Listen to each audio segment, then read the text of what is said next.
కీర్తనలు 26వ అధ్యాయం 3వ వచనం నుంచి 12వ వచనం వరకు. నీ కృప నా కన్నుల ఎదుట ఉంచుకుని ఉన్నాను, నీ సత్యమును అనుసరించి నడుచుకుంటున్నాను. పనికి మాలిన వారితో నేను సాంగత్యం చేయను, వేషధారులతో పొందు చేయను. దుష్టుల సంఘము నాకు అసహ్యము, భక్తిహీనులతో సాంగత్యం చేయను. నిర్దోషినని నా చేతులు కడుగుకొందును. యెహోవా నీ బలిపీఠం చుట్టూ ప్రదక్షిణం చేయుదును. అచ్చట కృతజ్ఞతాస్తుతులు చెల్లింతును, నీ ఆశ్చర్య కార్యములను వివరింతును. యెహోవా నీ నివాస మందిరమును, నీ తేజోమహిమ నిలుచు స్థలమును నేను ప్రేమించుచున్నాను. పాపులతో నా ప్రాణమును చేర్చకము, నరహంతకులతో నా జీవమును చేర్చకము. వారి చేతిలో దుష్కార్యములు కలవు, వారి కుడి చెయ్యి లంచములతో నిండి ఉన్నది. నేను యథార్థవంతుడనై నడుచుకుంటున్నాను. నన్ను విమోచింపుము, నన్ను కరుణింపుము. సమభూమిలో నా పాదము నిలిపి ఉన్నాను, సమాజములలో యెహోవాను స్తుతించెదను. ఈ కీర్తన దావీదు దేవుని యొక్క మందసాన్ని కిర్యత్యారీము నుంచి తీసుకుని వచ్చి దావీదుపురం అనేటువంటి సియోను కొండ మీద ప్రతిష్ఠించిన తరువాత రాసినటువంటి కీర్తనలలో ఇది ఒక భాగం. 7వ వచనం 8వ వచనంలో చూస్తే, అచ్చట నీకు కృతజ్ఞతాస్తుతులు చెల్లించుదును, నీ ఆశ్చర్య కార్యములను వివరించును. యెహోవా నీ నివాస మందిరమును, నీ తేజో మహిమ నిలుచు స్థలమును నేను ప్రేమించుచున్నాను. తర్వాత 12వ వచనంలో చూస్తే, సమభూమిలో నా పాదం నిలిపి ఉన్నాను, సమాజములలో యెహోవాను స్తుతించెదను. అంటే అందరూ కూడి వచ్చి దేవుడు నివసించే స్థలానికి వచ్చినప్పుడు వారందరి మధ్యలో నేను స్తుతించెదను అని చెప్తున్నాడు. కనుక తను దేవుని యొక్క సన్నిధికి వెళ్ళినప్పుడు ఏ విధంగా తన హృదయాన్ని సరిచూసుకొని, ఏ విధంగా తన హృదయాన్ని పరీక్షించుకొని పరిశీలించి పరీక్షించి పరిశోధించి ఏ విధంగా ఉన్నాడనేటువంటిది తను దేవుని సన్నిధిలో ఒప్పుకుంటూ, వేరే వాళ్ళు ఏ విధంగా ఉంటున్నారో ఆ విధంగా లేను అనేటువంటిది తెలియజెప్పుతూ దేవుని సన్నిధిలో వందనాలు చెల్లిస్తున్నాడు. దావీదు ఏ విధంగా దేవుని సన్నిధికి వచ్చినప్పుడు తను పరీక్షించుకొని పరిశీలించి పరిశోధించి తను ఏ విధంగా నడుచుకుని ఉన్నాడో ఈ కీర్తనలో చెప్తున్నాడు. అదే విషయాన్ని ప్రసంగి సొలొమోను రాసినటువంటి ప్రసంగిలో 5వ అధ్యాయం 1-2 వచనాల్లో కూడా మనం చూడవచ్చు. నీవు దేవుని మందిరమునకు పోవునప్పుడు నీ ప్రవర్తన జాగ్రత్తగా చూసుకునము. బుద్ధిహీనులు అర్పించినట్లుగా బలి అర్పించుట కంటే సమీపించి ఆలకించుట శ్రేష్టము. వారు తెలియక దుర్మార్గపు పనులు చేదురు. నీవు దేవుని సన్నిధిలో అనాలోచనగా పలుకుటకు నీ హృదయమును త్వరపడనీయక నీ నోటిని కాచుకోము. దేవుడు ఆకాశమందున్నాడు, నీవు భూమి మీద ఉన్నావు, కావున నీ మాటలు కొద్దిగా ఉండవలను. మనం దేవుని సన్నిధికి వచ్చినప్పుడు ఎలా జాగ్రత్తగా ఉండి బుద్ధిహీనులు బలి అర్పించినట్టు కంటే సరైన విధంగా మసలుకొని దేవుని సన్నిధిలో మన యొక్క అర్పణలు అర్పించాలనేటువంటిది దావీదు సొలొమోను ఇద్దరు కూడా మాట్లాడుతున్నారు.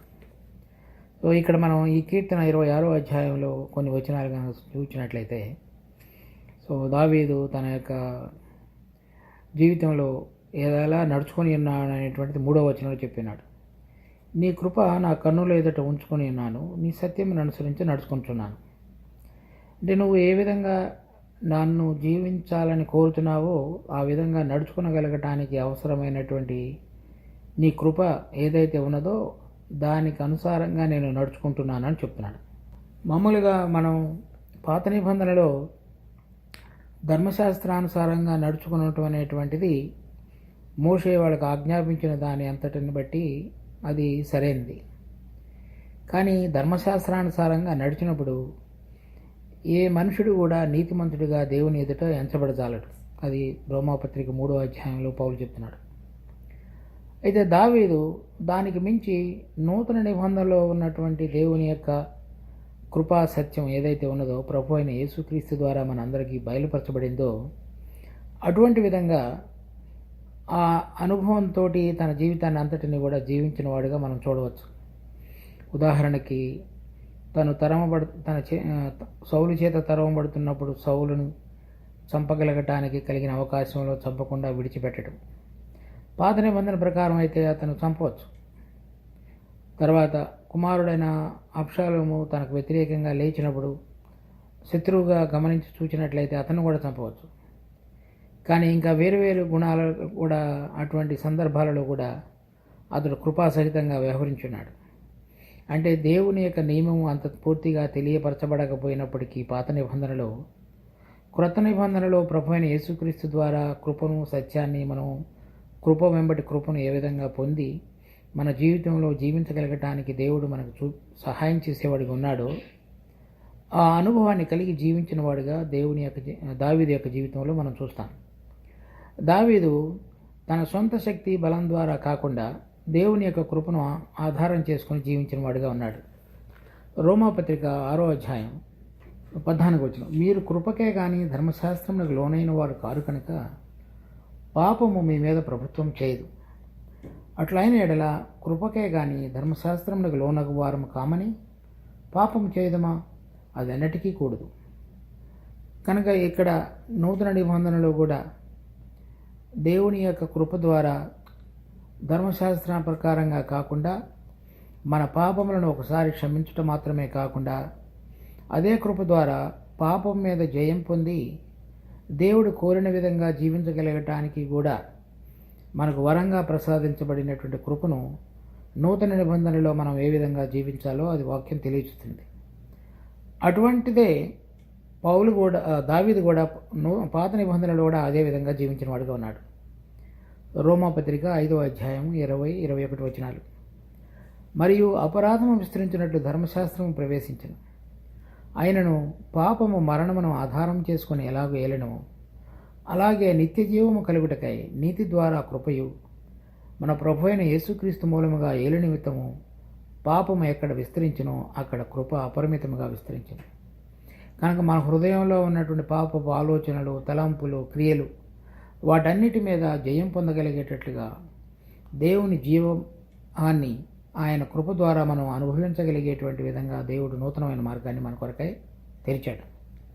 హెబ్రీ పత్రిక 4వ అధ్యాయం 16వ వచనం, మనము కనికరింపబడి సమయోచితమైన సహాయం కొరకు కృప పొందినట్లు ధైర్యముతో కృపాసనము వద్దకు చేరుదము.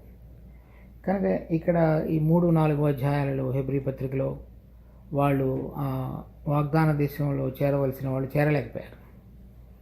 కనుక వాళ్ళ యొక్క అపనమ్మకాన్ని బట్టి, అవిశ్వాసాన్ని బట్టి నూతన నిబంధనలలో మనం కూడా దేవుడు ఏదైతే సరైన విధంగా ఆయన దృష్టికి యోగ్యమైన విధంగా జీవించాలని కోరుతున్నాడో ఆ జీవించే విషయంలో విశ్వాసంతో నడుచుటలో తప్పిపోయే సందర్భాలు మనం ఆ కృపను పొంది సరైన విధంగా దేవుడు కోరినట్లుగా జీవించగలగటానికి ఆయన కృపావసనంతకు చేరుదామని పౌలు హెబ్రీయులకు రాసిన పత్రికలో హెచ్చరిస్తున్నాడు.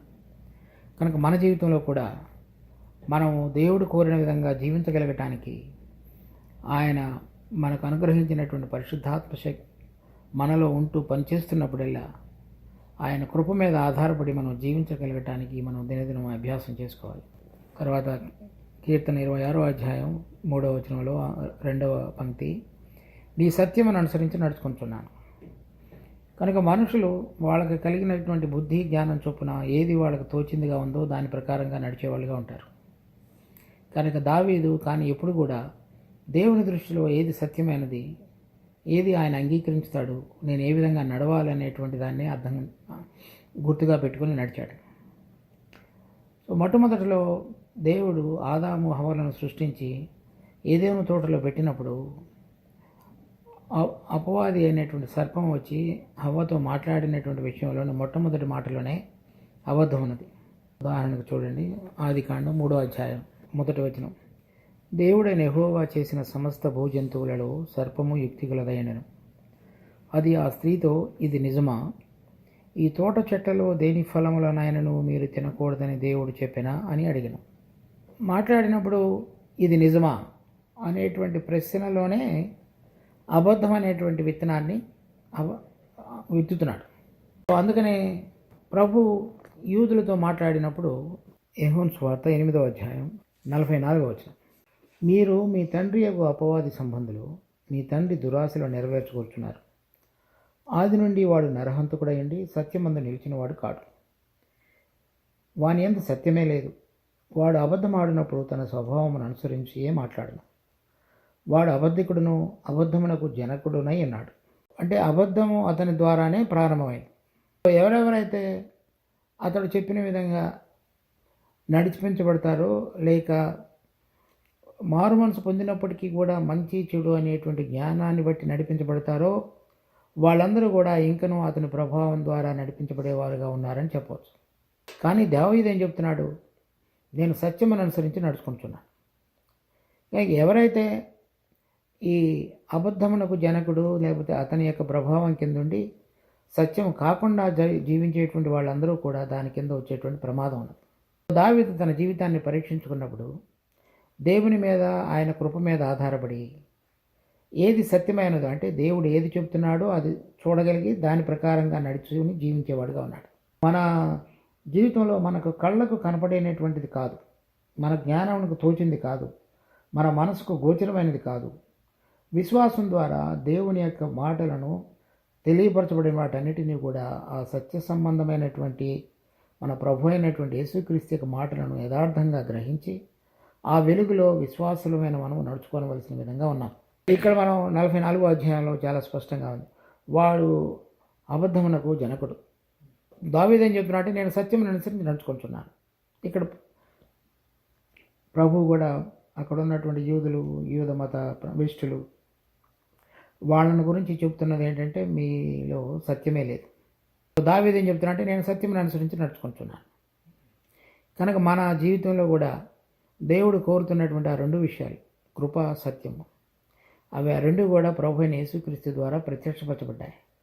అవి మనం అనుభవించిన తర్వాత ఆయన కృప ద్వారా దినదినము జీవించబడటం, అంటే ఆత్మచేత నడిపించబడటానికి మన జీవితాలను సమర్పించుకొని ఆయన కృప ద్వారా సంపూర్ణం చేస్తాడనేటువంటి ఆశతోటి ముందుకు సాగగలగటం. దేని వైపు మనం చూడాలంటే సత్యం వైపు చూడాలి. అంటే దేవుడు ఏది అంగీకరిస్తాడో అది గుర్తించగలిగినటువంటి మనసుతోటి మనం జీవించాలి. మనకు తోచినదంతయు కూడా సత్యం కాదు.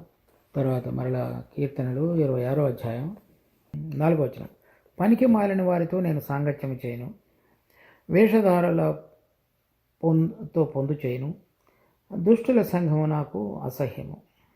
అంటే ఎవరైతే పనికి మాలిన వారు, వేషధారులు, దుష్టులు, భక్తిహీనులు, తర్వాత ఇక్కడ 9వ వచనంలో పాపులు, నరహంతకులు, వీళ్ళందరి యొక్క విషయాల గురించి మాట్లాడుతున్నాడు. రకరకాలైన మనుషుల్ని దావీదు తన సంపర్కంలో, తన యొక్క సంబంధంలోనికి వచ్చే వాళ్ళ అవకాశాలు ఉన్నాయని గుర్తించాడు. వాళ్ళలో ఒకళ్ళు పనికి మాలిన వారు, రెండవ వాళ్ళు వేషధారులు, మూడవ వారు భక్తిహీనులు, నాలుగవ వారు పాపులు, ఐదవ వారు నరహంతకులు. తర్వాత 10వ వచనంలో చూస్తే వాళ్ళు చేసేటువంటి పనులు. సో ఇవన్నీ కూడా మన దినదిన జీవితంలో కూడా మనకు తారసపడతాయి.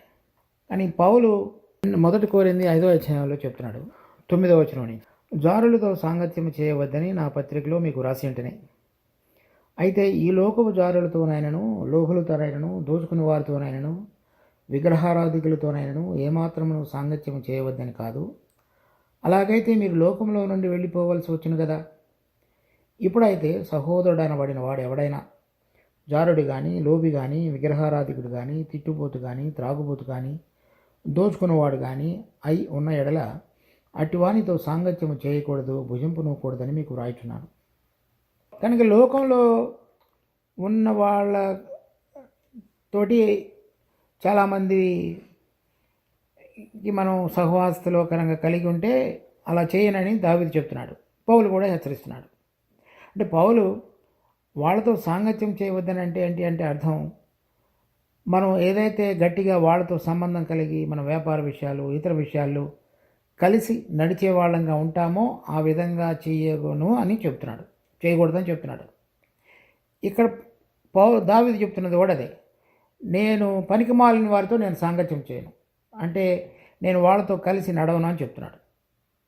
ఎందుకంటే వాళ్ళ గురి ప్రభువుకు సంబంధించింది కాకుండా ఈ లోక సంబంధంగా ఉండి వ్యర్థమయ్యే విషయాలతోటి, అవి పనికిరానివిగా, మన యొక్క అంతిమ స్థానానికి పనికొచ్చేవిగా ఉండవు. రెండవ వాళ్ళు వేషధారులు. అంటే వాళ్ళ హృదయంలో ఒక మాట ఉంటుంది, తర్వాత బయట చెప్పేటువంటిది వేరుగా ఉంటాయి. అటువంటి వాళ్ళతోటి కూడా నేను చేయనని చెప్తున్నాడు. 2 తిమోతి 3వ అధ్యాయం 5వ వచనంలో కూడా వారు భక్తి కలిగిన వారుగా కనబడుదురు కానీ దానిలో ఉన్నటువంటి శక్తిని ఆశ్రయింపనివారు. అది విశ్వాసులు అయితే కనుక మనం జాగ్రత్తగా చూడాలి. అటువంటి వాళ్ళతోటి మన యొక్క సహవాసత మనకి ఏమి క్షేమకరాన్ని తీసుకురాదు. అలా అయితే ఇతను ఏం చెప్తున్నాడంటే, నేను అవన్నీ చేయను, అంటే నేను దేవుడు నన్ను ఎందుకు ఏ పని నిమిత్తం అయితే పిలిచాడో ఆ సంకల్పాన్ని సరైన విధంగా చూసి జీవించేటువంటి వాళ్ళతో సాంగత్యం చేస్తానని చెప్తున్నాడు. తర్వాత వేషధారణ వాళ్ళతో కూడా నేను కలవను, ఎందుకంటే అది నువ్వు నా హృదయంలో యథార్థతను కోరుతున్నావు. యథార్థత లేకుండా నేను వాళ్ళతో కలిస్తే నేను కూడా నా యొక్క జీవితంలో లాభం క్షేమం పొందకుండా ఇంకా వాళ్ళలాగా ప్రవర్తించగలగడానికి నేను మరలా జారిపోయే అవకాశాలు ఉంటాయి. ఆ విధంగా నేను చేయను. తర్వాత దుష్టుల సంఘం నాకు అసహ్యము, అంటే వాళ్ళు చెడు చేయడానికి వాళ్ళ పాదాలు తొందరగా వెళ్ళేవిగా ఉంటాయి. తర్వాత దాని ద్వారా వాళ్ళు లాభం పొందడానికి ప్రయత్నం చేస్తుంటారు. నాకు అటువంటిది కూడా వద్దు. మనం విశ్వాసంగా మనం కూడా మన జీవితంలో ఏ ఏ విషయాలు ఇవన్నీ కూడా దేవుని యొక్క సంకల్పానికి వెలుగులా వేషధారణగా మన అంతరంగము, మన బయట, మన మాటలు, మన క్రియలు రెండు కూడా యథార్థమైనవిగా, తర్వాత కీడు చేయటానికి సంకల్పించేటువంటి హృదయం యొక్క ఆలోచనలు కలిగిన వారితోటి మనం దూరంగా ఉండాలనేటువంటిది తను జీవించాడు, మనల్ని కూడా చెబుతున్నాడు. తర్వాత చెప్తున్నాడు 6వ వచనంలో, నిర్దోషునైన నా చేతులు కడుక్కొందును, యెహోవా నీ బలిపీఠం చుట్టూ ప్రదక్షిణం చేయుదును. పాత నిబంధనలో కనుక చూస్తే మొదటి బయట ఆవరణంలో వాళ్ళు కాళ్ళు చేతులు కడుక్కోవటానికి కావలసినటువంటి ఒక పాత్ర ఉంది. తర్వాత అక్కడ యాజకుడు తన కాళ్ళు చేతులు కడుక్కొని బలిపీఠం దగ్గరికి వెళ్ళి బలి అర్పించాలి. ఇక్కడ ఏం చెప్తున్నాడంటే, నేను నిర్దోషిని చెప్పి నా చేతులు నేను కడుక్కుంటాను. అంటే నువ్వు నన్ను పరిశీలించావు, పరీక్షించావు, పరిశోధించావు, నా హృదయంలో ఇటువంటివేవి లేవు అని కూడా నేను నీ సన్నిధిలో అంగీకరిస్తున్నాను. ఎలా నడుస్తున్నానంటే నీ కృపను, నీ సత్యాన్ని ఆధారంగా చేసుకొని వాటిని గురిగా ఉంచుకొని జీవిస్తున్నాను. కనుక ఇప్పుడు నా చేతులు నేను నిర్దోషిని, అంటే నువ్వు నాకు తెలియపరిచినంత వరకు, ఏదైతే నీ ఆత్మ నాలో ఉండి నన్ను ఒప్పించుతున్నదో అంతవరకు, తెలిసినంత వరకు నేను నిర్దోషినిగా ఉండి నీ సన్నిధిలో నేను చేతులు కడుగుకుంటున్నానని చెప్తున్నాడు. చూడండి, 1 యోహాను రాసిన పత్రిక 3వ అధ్యాయం 18వ వచనం, చిన్నపిల్లలారా, మాటతోనూ నాలుగుతోనూ కాక క్రియతోనూ సత్యముతోనూ ప్రేమితము, ఇందువలన మనము సత్య సంబంధులమని ఎరుగుదము. దేవుడు మన హృదయం కంటే అధికుడై సమస్తమును ఎరిగి ఉన్నాడు కనుక మన హృదయం ఏ విషయములలో మన యందు దోషారోపణ చేయనో ఆ విషయములలో ఆయన ఎదుట మన హృదయములను సమ్మతిపరచుకుందాము. ప్రియులారా, మన హృదయము మన యందు దోషారోపణ చేయని ఎడల దేవుని ఎదుట ధైర్యం గలవారవుతాము. కనుక మన హృదయం కనుక దోషారోపణ చేయకపోతే దేవుని సన్నిధిలో ధైర్యం గలవారం అవుతాం. ఇప్పుడు ఆ కీర్తన 26వ అధ్యాయంలో ఏం చెప్తున్నాడు అంటే, నేను నిర్దోషిని నా చేతులు కడుక్కొందును. అంటే ఇంకోటి కూడా చూడవచ్చు. 1 యోహాను పత్రిక 3వ అధ్యాయం 3వ వచనం, ఆయన యందు ఈ నిరీక్షణ పెట్టుకుని ప్రతివాడు ఆయన పవిత్రుడైనట్లుగా తన్ను పవిత్రునిగా చేసుకున్నాం. అంటే మన జీవితంలో ఎప్పుడు కూడా దేవుడు ప్రభు అయిన యేసుక్రీస్తు రాబోతున్నాడు, ఆయన వచ్చినప్పుడు ఆయనలాగున నేను మార్పు చెందాలి అనేటువంటి నిరీక్షణ కలిగిన వారు, ఎదురు చూచేటువంటి వారు, మన హృదయం కనుక దోషారోపణ చేయకపోతే ఆయనను చూడగలగటానికి ధైర్యం కలిగిన వారంగా చేయబడతాం. అలా ఉండాలి అంటే తను తాను పవిత్రునిగా చేసుకుంటూ దినదినము జీవించేవాడిగా విశ్వాసి ఉండాలని యోహాను రాస్తున్నాడు. తర్వాత ఎఫెసీ పత్రిక 5వ అధ్యాయం 25 నుంచి 27 వచనాల వరకు, పురుషులారా, మీరును మీ భార్యలను ప్రేమించుడి, అటువలే క్రీస్తు కూడా సంఘమును ప్రేమించి అది కళంకమైనను ముడత అయినను అట్టిది మరి ఏదైనను లేక పరిశుద్ధమైనది గాను నిర్దోషమైనది గాను మహిమగల సంఘము గాను ఆయన తన ఎదుట దానిని నిలువబెట్టుకున్న వలనని వాక్యముతో ఉదక స్నానము చేత దానిని పవిత్రపరిచి పరిశుద్ధపరచుటకై దాని కొరకు తన్ను తాను అప్పగించుకున్నాను. ఇక్కడ కూడా మనం చూస్తున్నాం.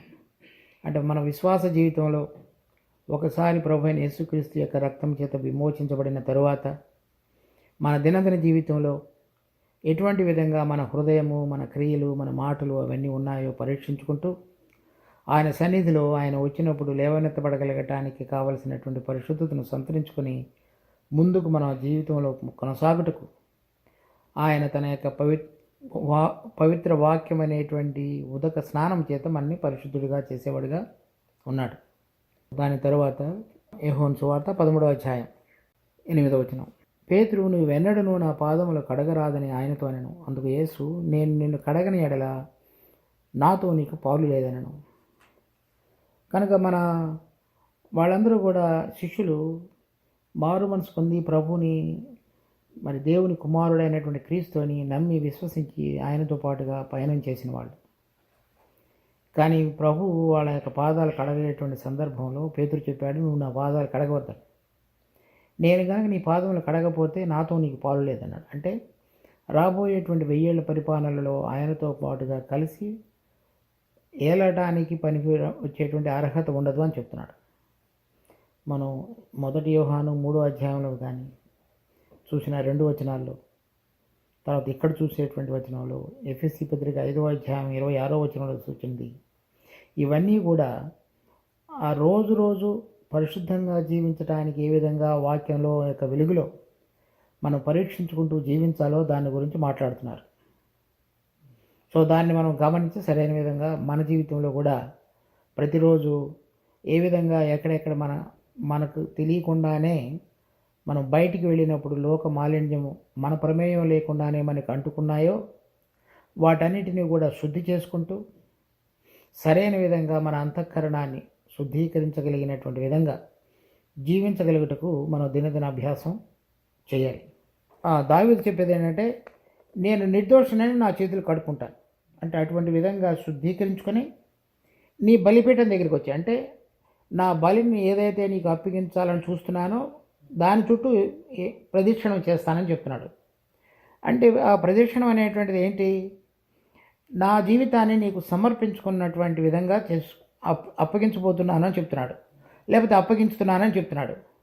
అంటే యథార్థమైనటువంటి నూతనమైనటువంటి బలిగా మన జీవితాలను ఆయనకు సమర్పించుట అనేటువంటి దానికి అర్థం. రోమాపత్రిక 12వ అధ్యాయంలో మరి మీ శరీరములను సజీవ యాగములుగా ఆయనకు సమర్పించు.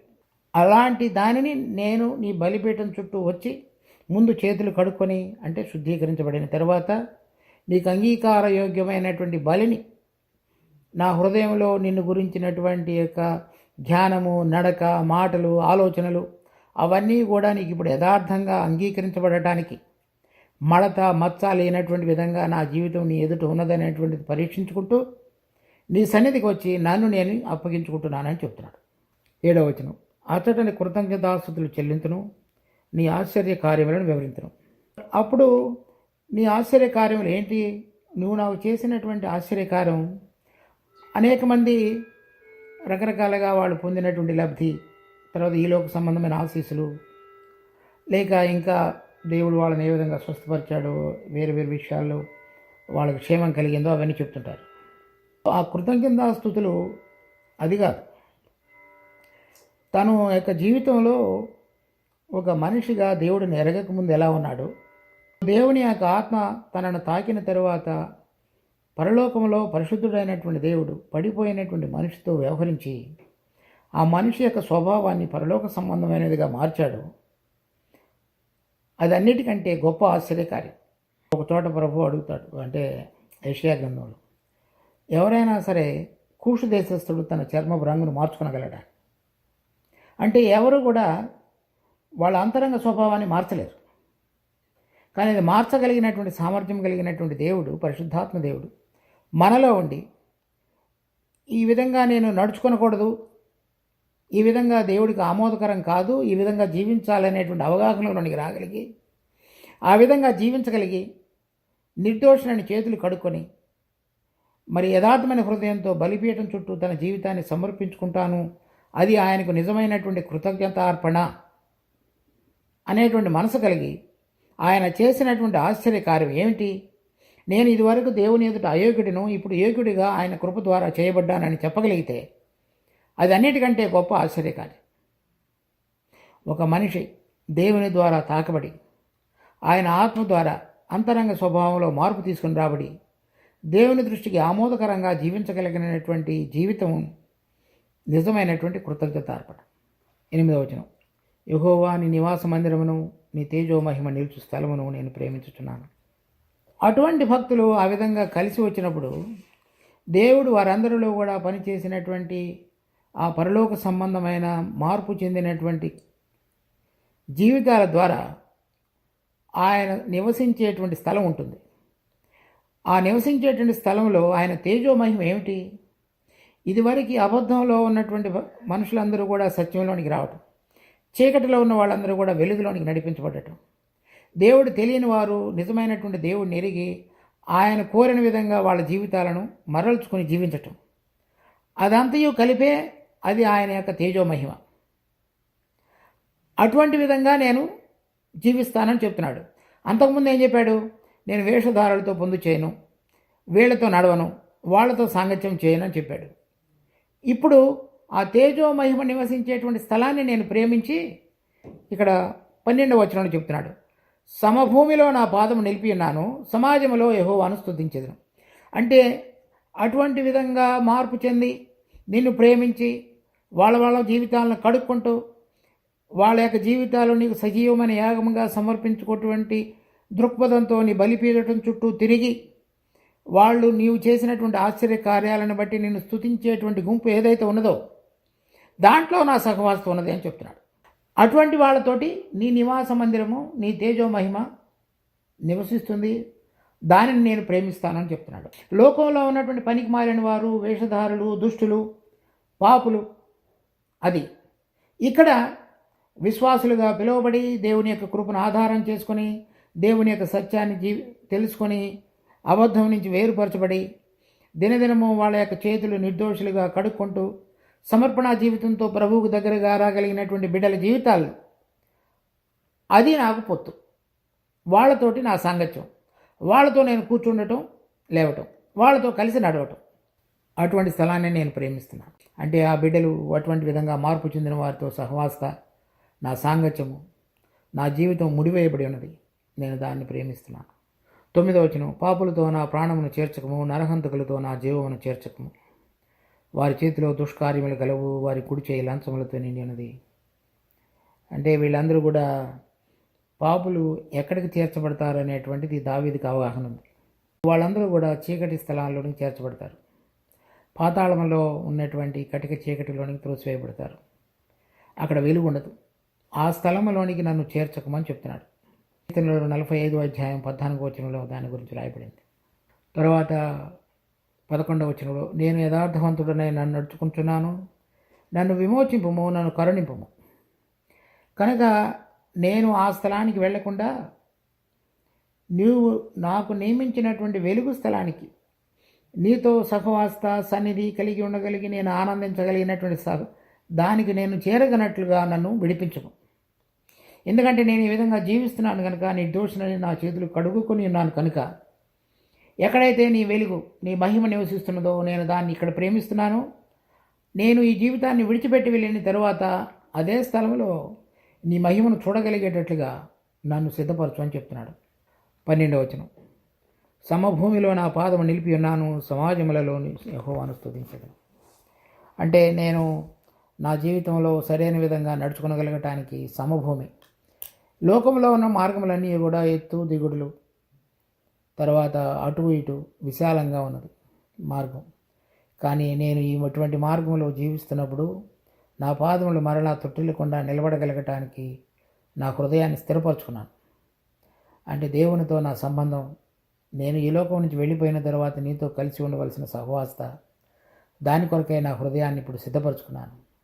అలా సిద్ధపరచుకొని నీ ద్వారా నడిపించబడుతున్నటువంటి జీవితాన్ని బట్టి అనేక మంది కూడా క్షేమం లాభం పొందినట్లుగా వారి ఆత్మ సంబంధమైన జీవితాల్లో మరి చక్కగా పునరుద్ధరించబడి ప్రోత్సాహపరచబడి జీవించినట్లుగా సమాజములలో నేను నీకు స్తుతులు చెల్లించదనని చెప్తున్నాడు.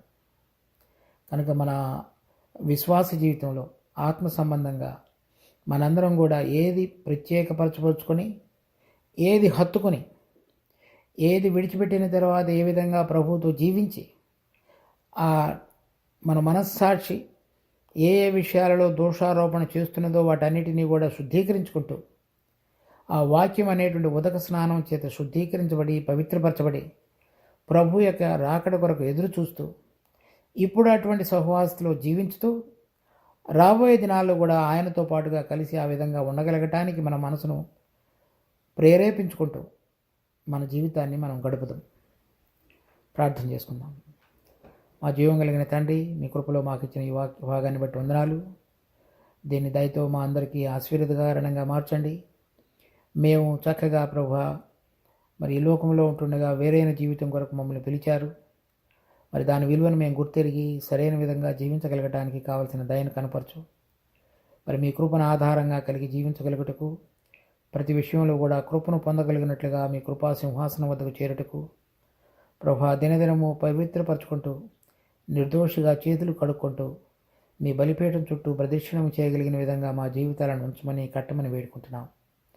మరి మాకు తోడుగా ఉండి నడిపించమని, మీ బిడ్డలుగా మీరు పిలిచిన పిలుపులో మీ యొక్క ఔన్నత్యాన్ని గుర్తెరిగి దినదినము మీరు మా హృదయాలలో జరిగించుతున్న ఆశ్చర్య కార్యములను మేము చూడగలిగి దానికి వందనాలు చెల్లించేటువంటి నిండైన మనసును మాకు దయచేయండి. మాకు ఇవి ఇంత ఉన్నతమైన దానికి పిలిచావు, ఇంత గొప్ప కార్యము మమ్మల్ని మాలో జరిగించుతుండగా దాన్ని బట్టి మేము మిమ్మల్ని కొనియాడుతూ స్తుతిస్తూ ప్రభా మా ప్రార్థన విజ్ఞాపన మా రక్షకుడు ప్రభు అయిన యేసు నామమున అడిగి అర్పించుతున్నాం తండ్రి. ఆమెన్.